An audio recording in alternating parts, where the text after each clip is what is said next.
علی اور میں نے بہت مشکل سے گھر والوں کو منا کر شادی کی تھی۔ جب میں امید سے تھی تو علی کی خوشی کی انتہا نہ تھی۔ پھر چند سال بعد یہ سن کر میری جان نکل گئی جب علی نے کہا کہ تم بیٹے کو کہیں پھینک دو یا اپنے والدین کو دے دو، ورنہ میں تمہیں طلاق دے دوں گا۔ کیونکہ جس گھر میں آنکھ کھولی دولت کو اس گھرانے کی دہلیز پر لونڈی پایا۔ والد کا اپنا بزنس تھا، کاروبار سے دولت بارش کی طرح برستی تھی۔ شاید یہ میری والدہ کے نصیب سے تھا۔ جب ان کی ابو سے شادی ہوئی تو کاروبار میں روز بروز ترقی ہوتی گئی۔ دیکھتے ہی دیکھتے والد صاحب کروڑ پتی سے ارب پتی ہو گئے۔ جہاں ایسی نعمتیں ہوں پھر کس شے کی کمی رہ جاتی ہے۔ میں والدین کی اکلوتی اولاد تھی اور اولاد نرینہ سے میرے ماں باپ محروم تھے۔ بس میری ذات ہی ان کی کل کائنات تھی۔ وہ میری ہر جائز و ناجائز خواہش پوری کرتے تھے۔ ایک بار ڈرائیونگ کا شوق ہوا جبکہ میری عمر اس وقت بمشکل 16 سال تھی۔ میری خوشی کی خاطر بابا نے یہ ارمان بھی پورا کیا۔ انہوں نے خود ڈرائیونگ سکھائی۔ ہر سال میری سالگرہ دھوم دھام سے منائی جاتی اور ہر دفعہ مجھے وہی تحفہ ملتا جس کی میں فرمائش کرتی۔ زندگی کے دن باد صبا کے پروں پر اٹھتے گئے، یہاں تک کہ میں نے FSC کر لی۔ یونیورسٹی میں داخلے کا مرحلہ تھا۔ بابا چونکہ ایک نامور بزنس مین تھے، اس لیے جہاں چاہا وہاں داخلہ مل گیا۔ علی وہ لڑکا تھا جس نے کلاس میں قدم رکھتے ہی مجھے ویلکم کیا۔ پہلی ہی نظر میں وہ میرے من میں سما گیا۔ ہم نے 4 سال دوستوں کی طرح گزارے۔ سالانہ امتحان ہو رہے تھے اور اب وہ موڑ آ گیا تھا کہ جب ہمیں جدا ہونا تھا۔ میری یہ عادت پختہ ہو چکی تھی کہ جو چاہوں مل جائے۔ اب مجھے ہر وقت یہ بات پریشان رکھتی کہ کالج کو خیر و بات کہنے کے بعد علی سے کیوں کر مل پاؤں گی۔ والد صاحب نے مجھ سے بڑی امیدیں وابستہ کر لی تھیں۔ وہ مجھے اعلیٰ تعلیم دلوانا چاہتے تھے کہ میں ان کا بزنس سنبھال سکوں، لیکن علی سے محبت کا رشتہ استوار ہونے کے بعد مجھے پڑھائی میں دلچسپی نہ رہی۔ ہر وقت اس کا خیال رہتا۔ مزید پڑھنے کے بجائے جلد از جلد اس کے ساتھ شادی کے بندھن میں بندھ جانا چاہتی تھی تاکہ جدائی کے درد سے نجات مل جائے۔ سالانہ امتحان ہو گئے، کالج جانا موقوف ہوا۔ رزلٹ کا انتظار تھا۔ اس عرصے میں فون پر علی سے بات ہوتی، لیکن اسے گھر نہیں بلا سکتی تھی۔ ڈر تھا اگر بابا نے اعتراض کیا تو پھر ہم ایک نہ ہو سکیں گے۔ انہی دنوں میری سالگرہ آ گئی۔ آج مجھے اجازت تھی کہ اپنے کلاس فیلوز اور دوستوں کو چاہوں بلاؤں۔ میں نے علی کو مدعو کر لیا۔ پارٹی ختم ہونے کے بعد جب سب مہمان ایک ایک کر کے جانے لگے تو میں نے علی کو روک لیا، کیونکہ اسے امی ابو سے بطور خاص مہمان ملوانا چاہتی تھی۔ مہمانوں کے رخصت ہو جانے کے بعد میں نے بابا سے مخاطب ہو کر کہا، بابا یہ میرے خاص مہمان ہیں، کئی دنوں سے سوچتی تھی آپ سے ملواؤں گی، آج موقع ملا ہے۔ جب میں نے اس کو اہمیت دی تو والدین نے بھی بہت خوش دلی سے اس کے ساتھ باتیں کی۔ علی کو رخصت کرنے کے بعد میں اپنا مدعا زبان پر لائی کہ مجھے یہ لڑکا پسند ہے اور میں اس سے شادی کرنا چاہتی ہوں۔ بابا بولے، بیٹے ہم شادی تمہاری مرضی اور خواہش کو ضرور مد نظر رکھیں گے۔ پہلے تمہاری کوئی خواہش کبھی رد کی ہے جو اب کریں گے، لیکن ابھی تم صرف پڑھائی پر توجہ دو۔ میں تمہیں بہت اونچا دیکھنا چاہتا ہوں۔ ابھی شادی کتنی جلدی ہی کیا ہے، ابھی تمہاری عمر ہی کیا ہے، پہلے اسٹڈی مکمل کر لو پھر دیکھیں گے۔ بابا نے سمجھایا لیکن میں اڑ گئی کہ مجھے ابھی ہی علی سے شادی کرنا ہے۔ کوئی چارہ نہ دیکھ کر انہوں نے علی کو بلوایا اور اسے سمجھایا کہ ابھی تم لوگ اتنی جلدی نہ کرو، بلکہ مریم کو بھی تم سمجھاؤ کہ پہلے مزید تعلیم حاصل کر لو۔ ابھی تم لوگوں کی عمر پڑی ہے، شادی بھی ہو جائے گی۔ تمہارا بھی میں اعلیٰ تعلیم کے لیے بیرون ملک داخلہ کروا دوں گا، لیکن میں تو اپنے محبوب کے بغیر ایک پل بھی نہ رہنا چاہتی تھی۔ دن رات کٹتے نہ تھے، سخت بے چینی تھی، دل کسی بات میں نہ لگتا تھا۔ نتیجہ یہ ہوا کہ بیمار پڑ گئی۔ بس رونے سے کام تھا، کھانا پینا چھوڑا۔ والد کے مسلسل انکار نے میری امید کے سارے دیے بجھا دیے تھے۔ بالآخر والدین میری اس حالت کو برداشت نہ کر سکے کیونکہ میں ان کی خوشیوں کا واحد مرکز تھی، اگرچہ میری ضد غلط تھی۔ والد صاحب نے دل سے علی کو پسند کیا اور نہ قبول کیا۔ ان کے خیال میں وہ میرے لائق نہ تھا، میرے لیے کوئی دوسرا اچھا رشتہ ان کی نظر میں تھا، مگر میرے آنسوؤں نے ان کو اپنا فیصلہ بدلنے پر مجبور کر دیا۔ بابا بہت پریشان تھے، وہ میری شادی آنن فانن کرنا نہیں چاہتے تھے، کچھ دن علی کو پرکھنا چاہتے تھے، مگر والدہ نے ان کو یہ کہہ کر آمادہ کر لیا کہ جوان بچے ہیں اور ہماری بیٹی اتنی لاڈلی اور ضدی ہے، ایسا نہ ہو ہمارے علم میں لائے بغیر یہ عجلت میں کوئی غلط قدم اٹھا لے، انہیں مایوس مت کرو۔ والدین علی کے گھر گئے تاکہ اس کی فیملی کو دیکھیں۔ یہ ایک مختصر سی فیملی تھی۔ علی کے ابو بیرون ملک ہوتے تھے، ایک بڑی بہن تھی جو شادی شدہ تھی اور اپنے گھر میں تھی۔ علی اور اس کی والدہ بس 2 ہی افراد گھر میں رہتے تھے۔ علی کی والدہ نے بھی فوراً رشتہ قبول کر لیا۔ میں خوبصورت تھی، کم عمر تھی اور دولت مند والدین کی بیٹی تھی، سبھی کچھ میرا تھا۔ 6 ماہ بعد کی تاریخ مقرر ہوئی۔ اس دوران بھی بابا نے مجھے بہت سمجھایا، مگر مجھ پر بس ایک دھن سوار تھی۔ شاید بھول گئی تھی کہ شادی کوئی وقتی سودا نہیں ہوتا، یہ عمر بھر کا معاملہ ہوتا ہے۔ وہ دن آ گیا جب میری شادی نہایت دھوم دھام سے میرے من پسند لڑکے سے ہو گئی۔ سلامی میں بابا نے داماد کو قیمتی گاڑی کے علاوہ بھی بہت کچھ جہیز میں دیا۔ میں رخصت ہو کر اپنے محل نما گھر سے ایک چھوٹے سے بنگلے میں آ گئی، تاہم میں بہت خوش تھی۔ میرا محبوب میرا جیون ساتھی تھا، تو ہر جگہ اس کے ساتھ میرے لیے جنت نما ہی تھی۔ زندگی بہت پرسکون گزر رہی تھی۔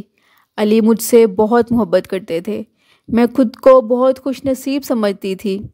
شادی کے 2 ماہ بعد میری طبیعت خراب ہوئی تو لیڈی ڈاکٹر نے خوشخبری دی کہ میں امید سے ہوں، ساتھ ہی آرام کی بھی تاکید کی۔ میرے لیے یہ خوشخبری عجب تھی۔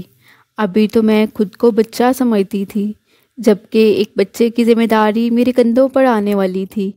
میں اور علی دونوں ہی بہت خوش تھے۔ علی تو اتنا خوش تھے کہ انہوں نے پیدائش سے 6 ماہ پہلے ہی بچے کا کمرہ کھلونوں سے بھر دیا۔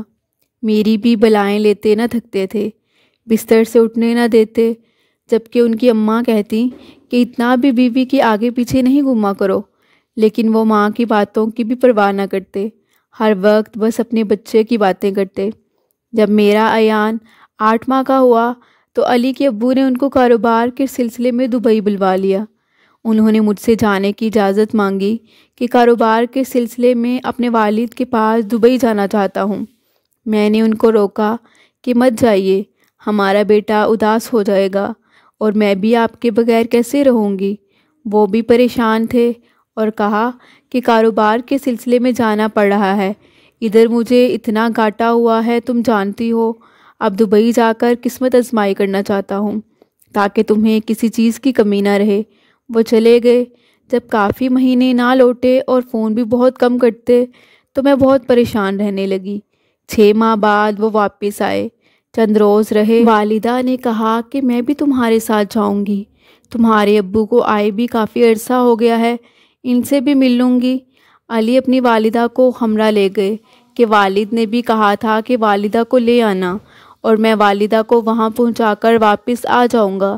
ان کی ماں کا معاملہ تھا، میں کیا کر سکتی تھی، کیسے روکتی، جبکہ میرا دل بالکل نہ چاہتا تھا کہ وہ جائیں، اور میں خود بھی ساتھ نہ جانا چاہتی تھی کہ میرے والدین کا بھی میرے بغیر کوئی نہ تھا۔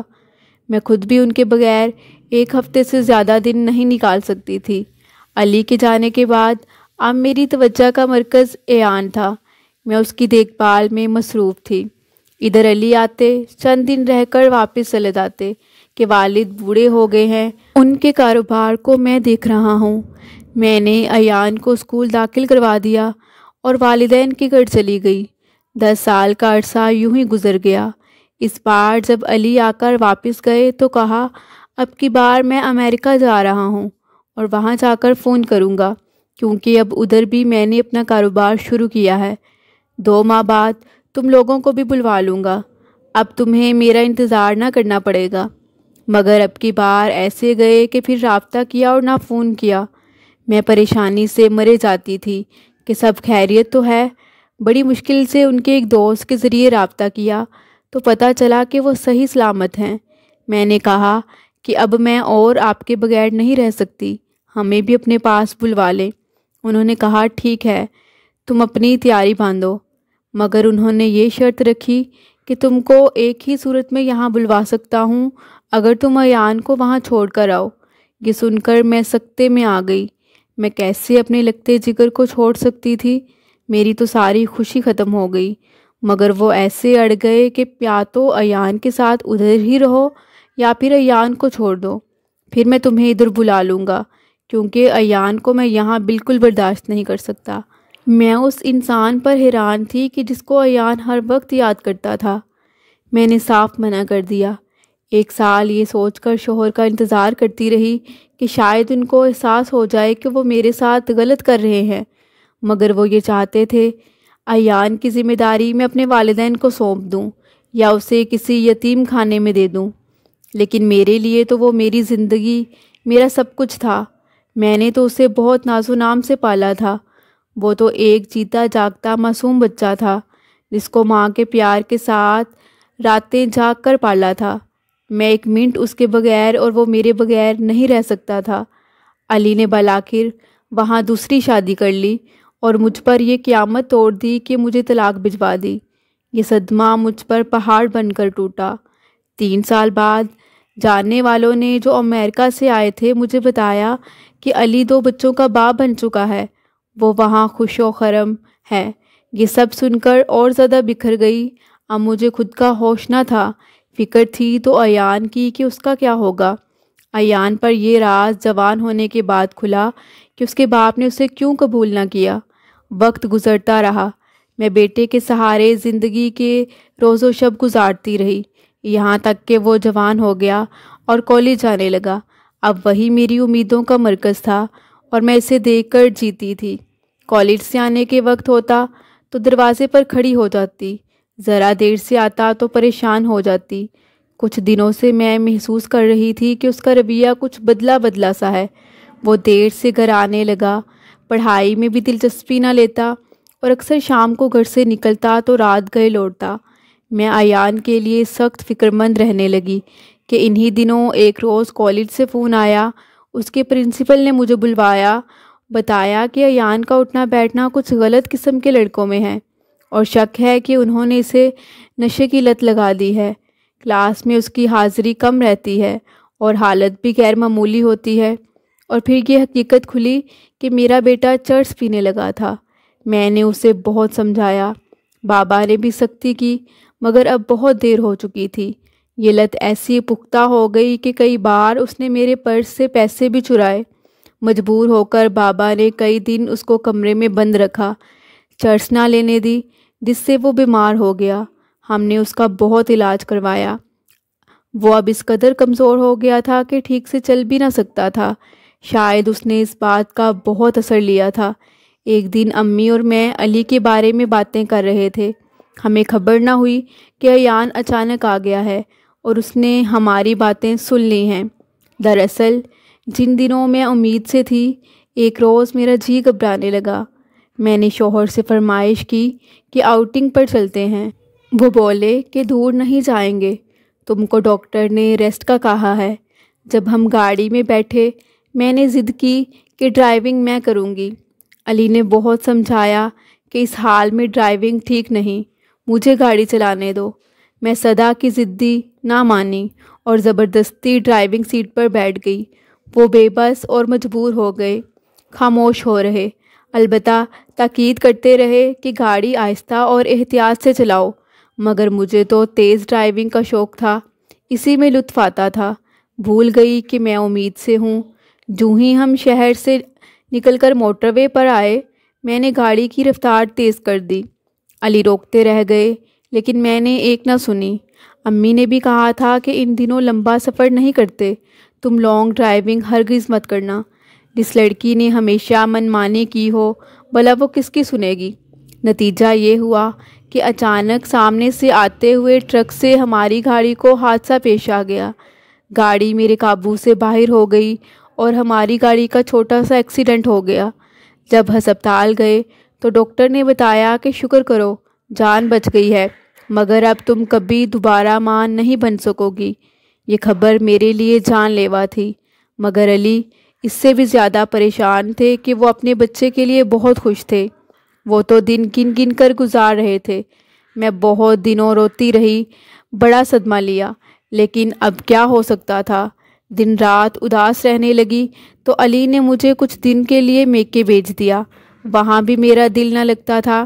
مجھے خوش رکھنے کے لیے ماں باپ نے سارے جتن کر لیے، پر دل کو سکون نہ آیا۔ ایک روز امی کی ایک سہیلی ان سے ملنے آئیں۔ میری حالت دیکھ کر احوال سنا تو مشورہ دیا، اگر کوئی بچہ گود لے لوں تو دل بہل جائے گا اور میں اس افسردگی کے عالم سے نکل جاؤں گی۔ شوہر سے ذکر کیا تو وہ ناراض ہو گئے کہ نہیں، بچہ گود نہیں لینا ہے، کیا پتہ تمہیں کس کا خون ہوگا، کیسا بچہ ہو، اپنی اولاد ہی اپنی ہوتی ہے۔ مگر میں بس ایک امید، ایک سہارا چاہتی تھی تاکہ اس صدمے سے باہر آ سکوں، اور میں نے دماغ میں بٹھا لیا تھا کہ کوئی نوزائیدہ بچہ گود لینا ہے اور ضرور لینا ہے۔ علی نے میری فطرت جان لی تھی کہ جس بات پر اڑ جاتی ہوں پوری کر کے چھوڑتی ہوں، جبکہ وہ بالکل بھی راضی نہ تھے۔ انہوں نے بادل نخواستہ کہہ دیا، جو مرضی آئے کرو۔ امی کی اس سہیلی نے، جس کا تعلق ایک فلاحی ادارے سے تھا، مجھے ایک نوزائیدہ بچہ دلوا دیا۔ میری ساس بھی اس فیصلے سے ناخوش تھیں، بلکہ بہت خفا تھی۔ ان کا کہنا تھا، بہو بانجھ ہوئی ہے، میرا بیٹا تو بانجھ نہیں ہے، وہ اولاد پیدا کرنے کے لائق ہے، تو کیوں ہم پرائی اولاد گود لیں؟ میں بیٹے کی دوسری شادی کروں گی تاکہ حقیقی اولاد کی خوشی دیکھوں۔ مجھے یقین تھا کہ علی ماں کی ہرگز نہ سنیں گے، دوسری شادی کسی صورت نہیں کریں گے، کیونکہ وہ مجھ سے بہت محبت کرتے تھے۔ خیر، میں نے جو بچہ گود لے لیا، میں نے ہی اس کا نام ایان رکھا۔ علی کو اس بچے سے بالکل محبت نہ تھی۔ وہ میری خاطر اسے اٹھاتے اور پیار کر لیتے، مگر دل سے اسے قبول نہیں کرتے تھے۔ مگر میں نے تو ایان کے لیے دن رات ایک کر دیے، یہاں تک کہ شوہر کو بھی نظر انداز کر دیا۔ پتہ نہیں میری اس روش نے کب علی کو مجھ سے دور کر دیا، اور پھر وہ دبئی چلے گئے۔ آج جب میں اور امی یہی باتیں کر رہے تھے کہ ایان لبالغ ہے، تبھی علی نے اس کو چھوڑا اور بیرونی ملک جا کر اولاد کے لیے دوسری شادی کر لی۔ وہ تو آج تک اسے باپ سمجھا کرتا تھا، اور اتنا سب ہونے کے باوجود اس سے محبت کرتا تھا۔ اس حقیقت کو وہ برداشت نہ کر پایا کہ علی اس سے اس کا سگا بیٹا نہ ہونے کے باعث نفرت کرتا ہے۔ اس حقیقت نے اس کو توڑ کر رکھ دیا، اور وہ خود کو نقصان پہنچانے کے درپے ہو گیا۔ اسے اپنے آپ سے ہی نفرت ہو گئی۔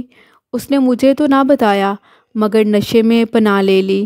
علاج کروانے کے باوجود اس نے نشہ ترک نہ کیا۔ بابا بھی اب بوڑھے اور تھک گئے تھے، ایان سے مایوس ہو گئے تھے۔ ایک دن وہ دل کے دورے سے جام بحق ہو گئے۔ ان کے بعد امی صرف 2 سال جی پائیں۔ بابا کا کاروبار سنبھالنا میرے بس کی بات نہ تھی۔ چچا اور ان کے بیٹوں نے بزنس کو سنبھالا۔ رفتہ رفتہ وہ ہر شے پر قابض ہوتے گئے۔ مجھے صرف اتنا خرچہ دیتے کہ آسانی سے گزارا کر سکتی تھی۔ نشے نے دیمک کی طرح ایان کو چاٹ لیا۔ وہ بستر سے لگ گیا۔ ایک روز موت سے لڑتے لڑتے زندگی کی بازی ہار گیا، اور میں بھری دنیا میں اکیلی رہ گئی۔ سوچتی ہوں کہ اپنی ممتا کی تسکین کی خاطر شوہر کو ناراض کیا، مگر یہ تسکین بھی راس نہ آئی۔ شوہر کو ہی نہیں، زندگی کی ساری متاع کھو دی۔ اب صرف اللہ کی ذات پاک کا سہارا ہے۔ دن رات اسی کی عبادت میں گزرتے ہیں۔ جب تک سانس ہے، میرے رب کی ذات میرے ساتھ ہے، اور کوئی نہیں ہے۔ اس کے علاوہ کچھ پاس ہے تو بس ممتا کی پیاس ہے۔